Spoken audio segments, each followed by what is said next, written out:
It's Stephen A's birthday tomorrow, so I want to wish him a happy birthday. And Shannon, you ready to hold it down today or what, sir? I'm, you know what I do. I'm ready. I've been waiting for this moment. This is a lifetime. Oh, okay, let's get it, Hall of Famer. Let's do this. All right, guys, we start with last night. The Chiefs beat the Broncos for the 16th consecutive time on Thursday night while winning their 5th straight game and moving to an AFC best 5-1. But much of their talk in the locker room post-game after their 19-8 victory was about its uninspiring manner. Patrick. I thought we did a lot of good things. Just obviously red zone, some third downs. We just didn't execute at a high enough level. I still think there was a lot of good things we can take from it. Luckily for us, our defense is playing great.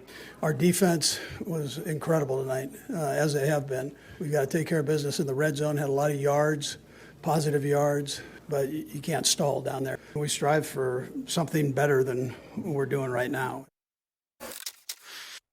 All right, Club Shay Shay, you're up first. Tell me this. Any concerns with the Mahomes and the Chiefs? Because they were playing the Broncos last night. Yeah, but it's always tough against the division opponents, guys. I think Bart, you and RC would attest to that. It's tough against division opponents because you know each other. You kind of know what they're going to do. They know what you're going to do.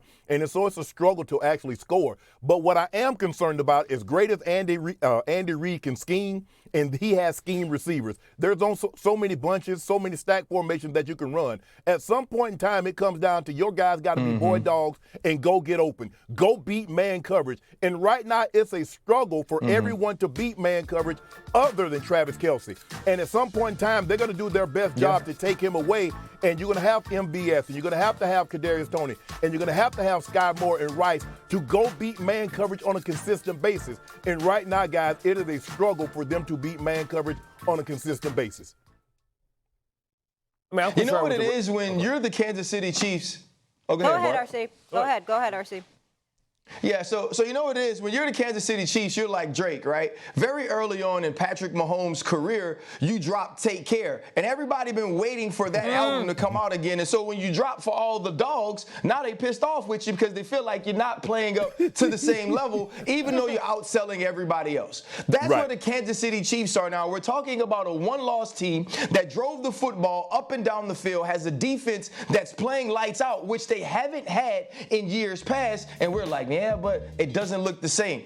And Shannon is exactly right. It's not the same. They don't have people that are winning in one-on-ones, but what we're waiting on is for a Patrick Mahomes offense to look like a Patrick Mahomes offense. And all we've ever seen throughout his career is Patrick Mahomes-like offense. And so I believe that they get fixed. And in getting that fixed, now you have a defense that's better. You have an Isaiah Pacheco that's playing on another level than he was the year before. When you look at a guy like Rashee Rice, he shows you flashes, right? And he shows you glimpses of what he could be. Kadarius Toney getting the football in his hands early and using yards after the catch. And we're starting to see Justin Watson, who got a little banged up last year, become that big play receiver. It's about consistency now, and Patrick Mahomes having the same comfort level with them that he has with Travis Kelce. But make no mistake about it, what we're doing now is comparing the Kansas City Chiefs to only the Kansas City Chiefs. We're comparing a team to another team or to other teams that have gone to all AFC championships and Super Bowls during his tenure. And I believe they get it right, but this year is going to be the toughest year to be what they've been since Patrick Mahomes has become the quarterback. I mean, that's because the field has got better. And I have a little concern with the red zone because you need somebody else to emerge opposite Travis Kelce. I never thought I would say this, but they missed Juju Smith-Schuster because he was a tough receiver. He could get the tough yards. He was a guy that, was perfect for their system. You need Sky Moore. You need Rice to step up. And, it looks like a struggle at times, right? We saw them when they played the Jets, how the Jets were able to stop them in the red zone, and that became a game when it shouldn't have been. Right, and I feel also that the Kansas City Chiefs can be a victim of their own success because I feel like maybe sometimes teams that have had success over and over again, and RC, you're a part of these teams that was always going to the playoffs. Sometimes you get bored in the regular season.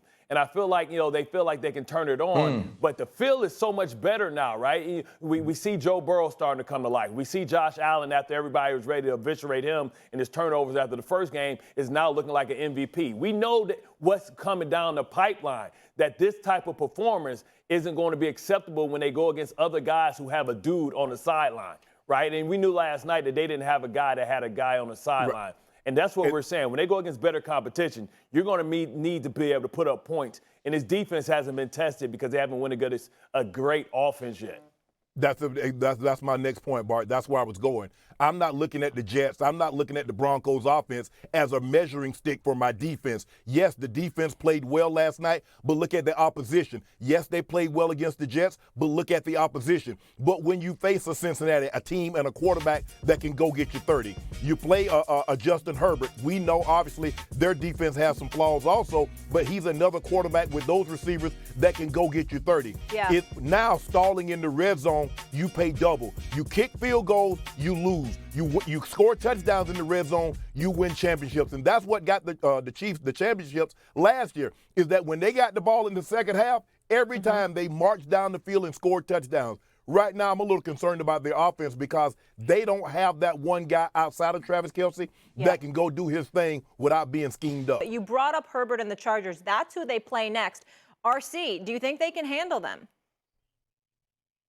Listen, I do. Like when you look at these teams in the AFC West, the Kansas City Chiefs have always shown supremacy. And when we're talking about the Los Angeles Chargers, let's make no mistake about it. They are 2 bad throws from Aiden O'Connell and Kirk Cousins away from being 0-4. As explosive as they can be on offense with Kellen Moore, we watched Khalil Mack get 6 sacks against the Las Vegas Raiders. That team still almost lost that game because of bad decision making and clock management. And when we think about the AFC West, the team that has been the champion, the team that has had supremacy, is still the Kansas City Chiefs, and to me, still the team to beat.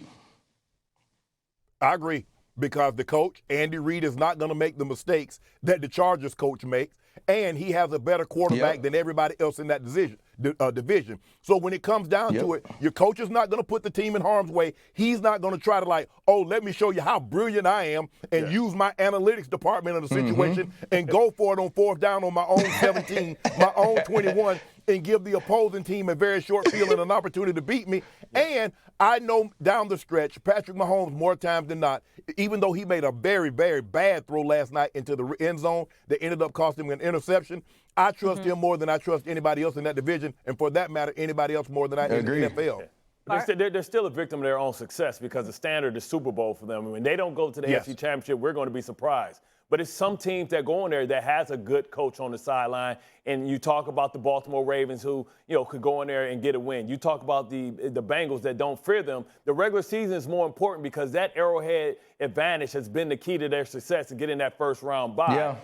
So that's why it's so important. That's why the loss to Detroit was bad, even though it was an NFC loss. When you talk about, going through the gauntlet, they got some tough games coming up on their schedule, and they're going to have to put together a better performance because if they don't have that advantage with Arrowhead, then the odds are that they may not get back to the Super Bowl. Hey, Bart, the difference is the Chiefs have receivers that can't get open. Baltimore has receivers that can get open but can't catch. So maybe they need to switch. Everybody's on the struggle bus.